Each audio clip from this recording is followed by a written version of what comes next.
Hello दोस्तों, refix India के YouTube channel पे आपका फिर से स्वागत है। तो दोस्तों आज की वीडियो में हम बात करेंगे, हमारे पास सेट है सैमसंग कंपनी का जिसके अंदर प्रॉब्लम है, इसके अंदर पिक्चर नहीं आ रही है। तो इसको किस तरीके से हम चेक करते हैं। आज हमारे पास जो सेट है वो प्रॉपर पूरा सेट है, यानी कि ओनली पैनल नहीं है, यानी कि मदरबोर्ड भी इसके साथ में है। तो कई बार क्या होता है कि प्रॉब्लम ऐसा लगता है कि जैसे हमारे पैनल में है लेकिन प्रॉब्लम मदरबोर्ड में निकलती है। कई बार ऐसा होता है कि प्रॉब्लम मदरबोर्ड की होती है, पैनल में लगती है। तो इसको चेक करने का क्या होता है दोस्तों, प्रोसेस होता है। इसको चेक करने के लिए स्टेप बाय स्टेप इसको हम चेक करते हैं और प्रॉपर चेक करने के बाद ही हमारे को ये कंफर्म हो पाता है कि प्रॉब्लम इसके अंदर है कहाँ पे। तो सबसे पहले मैं आपको यहाँ पे दिखा देता हूँ। अगर आप यहाँ पे देख सकते हैं, मेरे पास जो मॉडल नंबर है सैमसंग कंपनी का, यहाँ पे आप ये देख सकते हैं मॉडल नंबर इसका लिखा हुआ है। तो इस मॉडल के अंदर अगर हमने यहाँ पे अगर हम पावर लगाते हैं तो हमारे को क्या प्रॉब्लम इसके अंदर देखने को मिल रही है।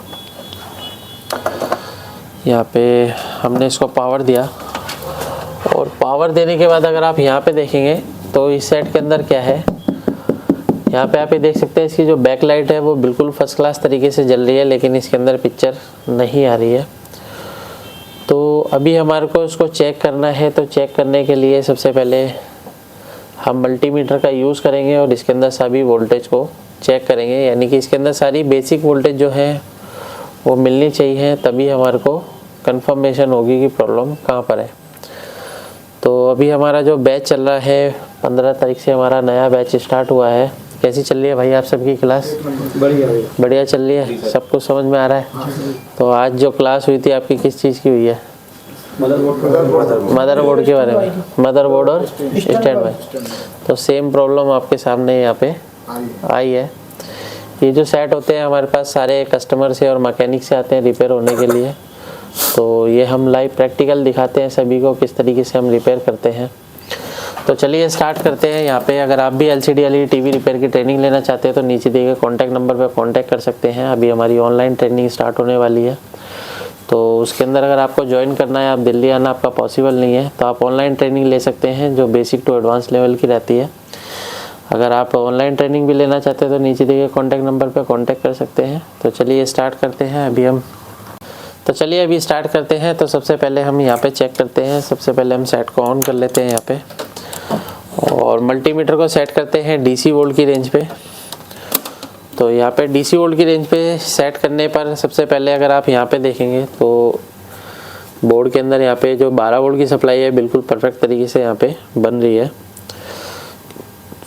और ये 12 वोल्ट की सप्लाई पूरा प्रोसेस होने के बाद यहाँ पे अगर आप देखेंगे तो ये फ्यूज़ के अंदर भी 12 वोल्ट की सप्लाई आती है। यहाँ पे आप अगर देखेंगे तो यहाँ पे इसका 12 वोल्ट की सप्लाई हमारे को देखने को नहीं मिल रही है। तो यहाँ पे आप ये देख सकते हैं, यहाँ पे हमारे को 12 वोल्ट नहीं मिल रहा है। तो इसका मतलब ये है कि मदरबोर्ड से हमारे को प्रॉब्लम देखने को मिल रही है। लेकिन अगर हम इसके अंदर देख रहे हैं तो बैकलाइट हमारी ऑन है। यहाँ पे आप ये देख सकते हैं बैकलाइट अभी हमारी ऑन है। तो इसके अंदर अभी हमारे को मदरबोर्ड का सारा स्ट्रक्चर हमारे को चेक करना पड़ेगा। जैसे 12 वोल्ट की सप्लाई हमारी बिल्कुल परफेक्ट तरीके से बन रही है और तो यहाँ पे हम 12 वोल्ट की सप्लाई चेक करते हैं। तो यहाँ पे 12 वोल्ट हमें बिल्कुल परफेक्ट तरीके से मिल रहा है। और ये 12 वोल्ट की सप्लाई देखिए दोस्तों, ये जो हमारी बनती है ये पावर सप्लाई से बन रही है। इसका मतलब हमारी जो पावर सप्लाई है परफेक्ट तरीके से वर्किंग में है अभी। और अगर इसके बाद और भी चेक करते हैं तो सबसे पहले हम चेक करेंगे इसको DC सप्लाई से। तो यहाँ पे आप ये देख सकते हैं DC सप्लाई है। तो DC सप्लाई के द्वारा हमारे को क्या है, इसके अंदर लोड देकर चेक करना पड़ेगा कि मदरबोर्ड जो है वो लोड ले रहा है या नहीं ले रहा है। अगर मदरबोर्ड लोड नहीं ले रहा है तो उसमें क्या कंडीशन हमारे को मिलती है। तो सबसे पहले हम यहाँ पे अगर हम देखते हैं तो ये मैंने अलग से बिना पावर सप्लाई के, यानी कि जो मदरबोर्ड की पावर सप्लाई है यहाँ पे आप देखेंगे इसका यूज़ हमने नहीं किया है। यहाँ पे हमने इसको ऑफ कर दिया है। तो अभी मैं DC सप्लाई से इसको चेक कर रहा हूँ क्योंकि हमारे को फॉल्ट फाइंडिंग में बड़ी यूज़ में आती है DC सप्लाई। तो यहाँ पे अगर हम देखते हैं तो सभी रेगुलेटर पे हमारे को वोल्टेज चेक करनी पड़ेगी। तो यहाँ पे अगर आप देखेंगे तो कोई भी वोल्टेज हमारे को देखने को नहीं मिल रही है। दूसरे इस रेगुलेटर पे भी चेक करते हैं तो इस रेगुलेटर में भी हमारे को कोई भी वोल्टेज नहीं मिल रही है। और भी रेगुलेटर इसके अंदर हैंगे तो यहाँ पे अगर हम देखते हैं तो यहाँ पे भी हमें कोई भी वोल्टेज नहीं मिल रहा है। यहाँ पे भी आप ये देख सकते हैं, ये 5 पिन का रेगुलेटर है। तो इसके अंदर अगर हम यहाँ पे देखते हैं तो यहाँ पे भी हमें कोई भी सप्लाई देखने को नहीं मिल रही है। यहाँ पे भी एक रेगुलेटर है, तो इस पर अगर हम चेक करते हैं तो यहाँ पे हमें 5 वोल्ट की सप्लाई मिल रही है। बेसिकली अगर आप यहाँ पे देखेंगे तो यहाँ पे एक ग्लू डाल रखा है 5 वोल्ट के रेगुलेटर पे, जो कि 5 वोल्ट ही आउट कर रहा है कैपेसिटर पे। तो इस कंडीशन में देखिए दोस्तों, कई बार ऐसा होता है कि यहाँ पे 5 वोल्ट बन रहा है, यानी कि उसके बाद कोई भी वोल्टेज हमारे को देखने को नहीं मिल रही है। तो अभी क्या है कि हमारे को ये सारी चीज़ें कन्फर्मेशन होती है इसके वोल्टेज चार्ट में। तो वोल्टेज चार्ट के अंदर अगर हम यहाँ पे देखेंगे तो ये वाला जो रेगुलेटर है, ये हमारा 3.3 वोल्ट का रेगुलेटर है। तो जब तक यहाँ पे 3.3 वोल्ट की सप्लाई नहीं बनेगी, तब तक हमारा जो माइक्रो प्रोसेसर है वो स्टैंड बाई कंडीशन में नहीं आएगा। तब तक हमारा जो ये डीसी सप्लाई है ये लोड लेना स्टार्ट नहीं करेगी, क्योंकि क्या है कि इसके अंदर 5 वोल्ट के रेगुलेटर के अलावा कोई भी रेगुलेटर अभी काम नहीं कर रहा है, तो डीसी सप्लाई लोड नहीं लेगी। इस कंडीशन में हमारे को करना क्या होगा, अगर आप यहाँ पे देखेंगे तो ये सप्लाई हमारे इस पिन पर आ रही है, यानी कि 5 वोल्ट की सप्लाई इस पिन पे आ रही है। 5 वोल्ट की सप्लाई आने के बाद अगर हम इसके पिन यहाँ पर देखते हैं तो यहाँ पे भी हमारे को 5 वोल्ट इनेबल वोल्टेज मिलना चाहिए, क्योंकि अगर हम इसके सिमेटिक में चेक करते हैं तो हमारे को जो ये रेगुलेटर है, इस रेगुलेटर की इस पिन पे हमारे को इनेबल वोल्टेज मिलती है, जो कि वोल्टेज अभी हमारे को देखने को नहीं मिल रही है। तो अभी क्या होता है कि अगर यहाँ पे 3.3 वोल्ट या फिर 5 वोल्ट की सप्लाई नहीं मिलेगी, तब तक ये हमारा ये रेगुलेटर वोल्टेज आउट नहीं करेगा। अब देखिए, रेगुलेटर काफ़ी तरीके के यूज़ होते हैं, जैसे 11-17, 11-18 जो होते हैं, कुछ अलग मॉडल में हमारे को देखने को मिलते हैं। और सैमसंग वगैरह में अगर आप यहाँ पे देखेंगे तो कुछ इस तरीके से 5 पिन का भी रेगुलेटर हमारे को देखने को मिलता है।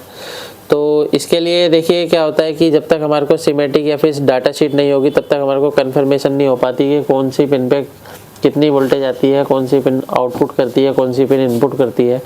तो ये सारी चीज़ें देखने के लिए हमारे को डाटा शीट की ज़रूरत पड़ती है। अगर डाटा शीट नहीं होगी तो काम करना थोड़ा सा मुश्किल हो जाता है। तो अभी क्या है कि अगर हम इस पर 5 वोल्ट की सप्लाई डायरेक्ट देकर चेक करते हैं और उसके बाद चेक करते हैं क्या कंडीशन हमारे सेट की रहने वाली है। तो अभी मैं यहाँ से एक जंपर लगाता हूँ, उसके बाद हम ट्राई करते हैं। तो जंपर लगा के मैं आपको दिखाता हूँ, वीडियो लंबी ना हो जाए। यहाँ पे आप ये देख सकते हैं, हमने यहाँ पे एक जंपर लगाया है, जो कि इस रेगुलेटर की इनेबल वोल्टेज को हमने 5 वोल्ट अलग से दिया है। तो 5 वोल्ट अलग से देने के बाद यहाँ पे अगर आप देखेंगे तो डीसी सप्लाई पे अगर हम देखेंगे लोड हमारा ले रहा है या नहीं ले रहा है। तो अभी आप यहाँ पे देख सकते हैं, अभी मेरी जो डीसी सप्लाई है वो लोड लेना स्टार्ट कर दिया है, यानी कि मेरा जो मदरबोर्ड है वो हमारा ऑन हो चुका है। तो यहाँ पे अगर हम देखते हैं तो मैं यहाँ पे आपको दिखाता हूँ, ये 5 वोल्ट की सप्लाई है हमारी, यहाँ पे 5 वोल्ट की सप्लाई हमारी बन गई है। तो और जितनी भी वोल्टेज थी हमारी वो बन रही है नहीं बन रही है, तो यहाँ पे आप ये देख सकते हैं ये 1 वोल्ट की सप्लाई होती है। उसके बाद यहाँ पे अगर हम देखेंगे तो ये 1.5 वोल्ट की सप्लाई है।